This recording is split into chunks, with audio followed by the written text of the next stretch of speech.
Good morning. I'm Harley Schlanger from the LaRouche Organization with your daily video update for June 23rd, 2023.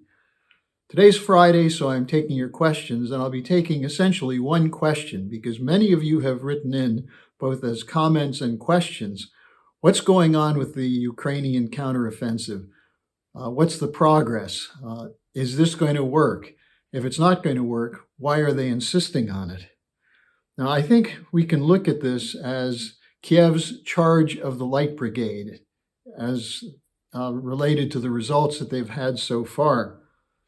Let me just give you the background to that because it really is quite useful to understand what's behind this war, who's behind it, and the suicidal nature of it is not new. On October 25th, 1854, during the Crimean War, the Light Brigade, which was commanded by Lord Cardigan, attacked a Russian artillery placement which had been fortified precisely to defeat such a frontal assault. The brigade was called the Light Brigade because it was lightly armed for speed, and they charged on fast horses that had no armament. Out of the 600 men in the charge, the official report is that 110 were killed, and 127 wounded, 60 taken prisoner, and 325 horses were lost. After they made slight gains, they retreated. Now, this led to a poem written by Alfred Lord Tennyson to commemorate their heroism and bravery, called The Charge of the Light Brigade. Just a couple of passages from that poem. Half a league, half a league, half a league onward, into the valley of death rode the 600. Writing of the outcome, he wrote, "Not though the soldiers knew someone had blundered, theirs not to make reply, theirs not to reason why, theirs but to do and die. Into the valley of death rode the 600. Now, the poem was meant to honor them for their bravery, their sacrifice, and their service. But what were they sacrificing for, and what was their service to? It was to the British Empire, to Queen Victoria. And you might quote Joe Biden on the question of what's the sacrifice of the young Ukrainians being killed in the present counteroffensive, and Biden might reply, "God save the Queen, man." Now, the Crimean War was a British war with French backing, with Turkey and Sardinia on their side against Russia. The British and the French were protecting their trade routes, the trade with Turkey as well as their access to India. There were at least 650,000 who died in this war. And why? Geopolitics.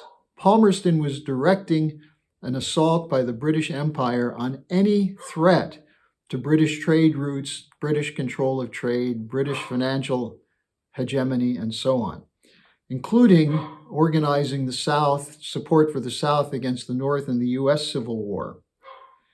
The field marshal of the brigade that went into this fight, Sir Colin Campbell, had the following to say: "No retreat. You must die where you stand." Now, why is this history relevant? Well, it refers directly to the situation we face with the counteroffensive today.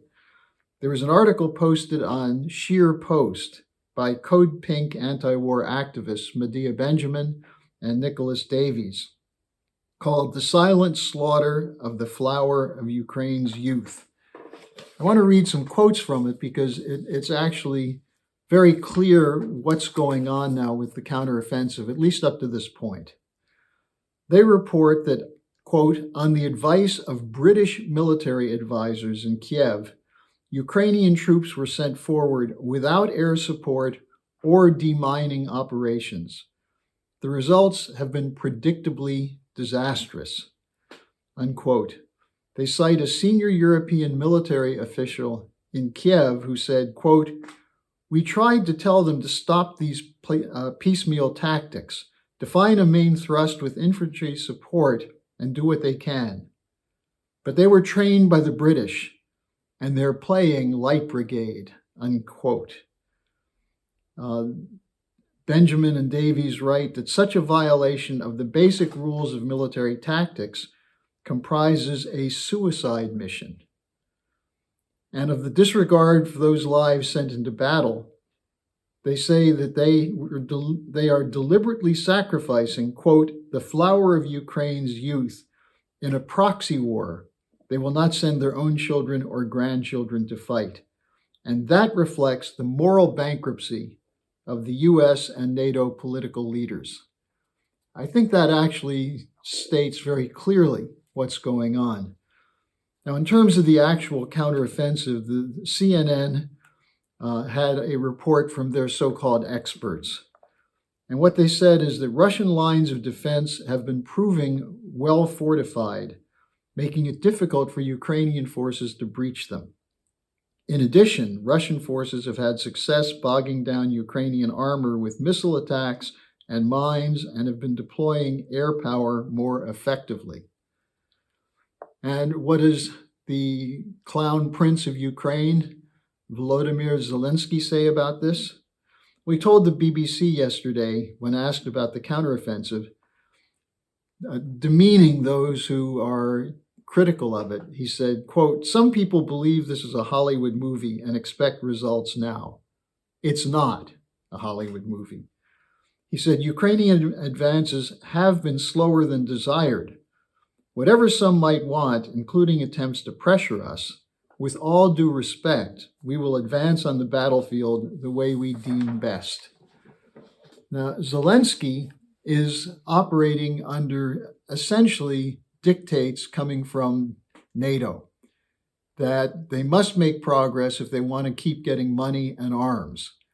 Now, why the war? As we've pointed out, it's an attempt to weaken Russia, to defeat the Russian government, which they see as a threat, not to NATO, not to Ukraine, but to the global hegemony of a rules-based order or a unipolar order in which the United States is the sole superpower.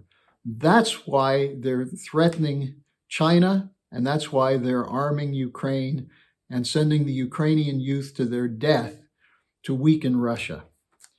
Now, the question then is, will there be any accountability for this? Well, we have the comments from Robert F. Kennedy Jr. from his campaign speech a couple of nights ago, where he insisted that Biden should apologize to the American people for the expenditures the United States is making in this fruitless war. And he should secondly apologize to the Ukrainians for the horrors that have been done to them by insisting they stay in this war, by refusing to negotiate, by sabotaging attempts to negotiate a peace. That's what Biden and his NATO team have done. But apologize? Well, look, maybe the best that Biden could come up with would be, sorry, man, sorry for your losses. But the deeper question is, why have the war criminals behind the endless wars the United States has fought, from Vietnam through the post-9/11 period to this war going on now of NATO against Russia and Ukraine, why have none of them been held accountable? The evidence is there that they lied to get into the wars. They lied about the success of the wars. The one thing that is clear is that large numbers of people, including innocent civilians, have been killed by the wars conducted by the Western military-industrial complex. Meanwhile, the International Criminal Court indicts Putin for rescuing Ukrainian orphans caught behind the line of fire. And the US and NATO are demanding that Putin and the Russians be put on trial because of the war. But what of those in the West who caused this by refusing to negotiate with the Russians from 2008 onward, who never took seriously the threat that the Russians felt from NATO expansion eastward, who derided the Russians over that, who said that's paranoia. there's no threat to them, even as NATO encroached closer and closer and closer to the Russian border.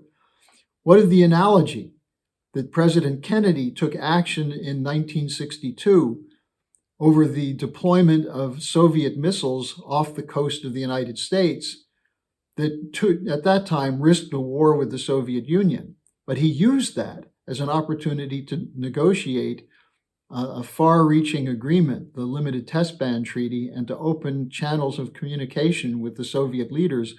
Why is it that Biden doesn't recognize, or the West doesn't recognize, that the Russians see this as a threat and tried for years, at least from 2008 to 2022, to get a response? The response they got after the 2014 regime change coup the West carried out in Ukraine was the Minsk Accord, which was an attempt to try to stop the killing of ethnic Russians in eastern Ukraine.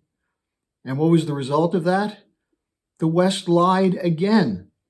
They lied about the goals of a ceasefire and a negotiated settlement and a federal republic with limited autonomy for eastern Ukraine.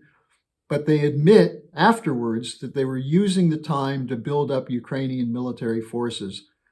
And those buildups, that long-term buildup, is now coming to hopefully an end, but not before the needless deaths of large numbers of Ukrainians as well as Russians. So what of those who knew about this, who refused to negotiate, who keep saying, stand your ground, keep fighting? Well, we have a unique opportunity for accountability. It's called the 2024 US presidential election. And there are elections going on in many European countries as well, where I can assure you, most of the governments of the leading powers of Europe, and I say powers in quotes because they're actually subservient to the US and the United Kingdom, most of those governments are very weak. There's huge opposition to the policy of the war in Ukraine.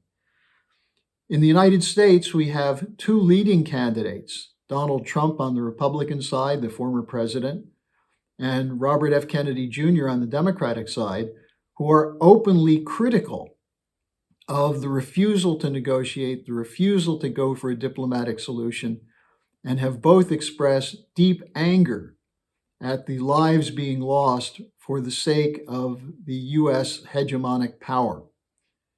Say what you want about Trump, who's under a vicious assault to try and keep him out of the race.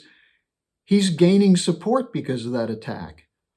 And he's continuing his offensive against his own party, which is completely tied together with the Democratic Party in an embrace of the war in Ukraine. So here's an opportunity for a legitimate discussion of what's wrong with the United States, where we have billions to spend in wars, where we cut off credit and steal money from countries where there are people who are starving, where we are seen around most of the world as brutal thieves. We have an opportunity to correct that. You have an opportunity to correct that. That's why we're insisting now is the time to get involved with our organization, which is leading a fight, not just to stop the war, but to establish a new security architecture and a new development architecture to address the kinds of problems that are used to lead to wars. And what it means is we have to end once and for all the use of British geopolitical doctrines as the basis of relations between nations. So thanks for joining me. Thanks for your questions and comments. And circulate this video. Help get the story out that there is a chance now, if we do it right, we can use the 2024 election to hold accountable the war criminal cabal that's been destroying not just the United States and Europe, but much of the world. Hello, thanks for watching. Be sure to like, subscribe, and hit the notification bell so you don't miss any of our videos. Support our independence to produce videos like these. Become a member of the LaRouche organization at thelarouche.org/member. By becoming a member for $25 or more, You'll get special access to the EIR Alert Daily Briefing and weekly magazine, which is what I read to stay on top of things.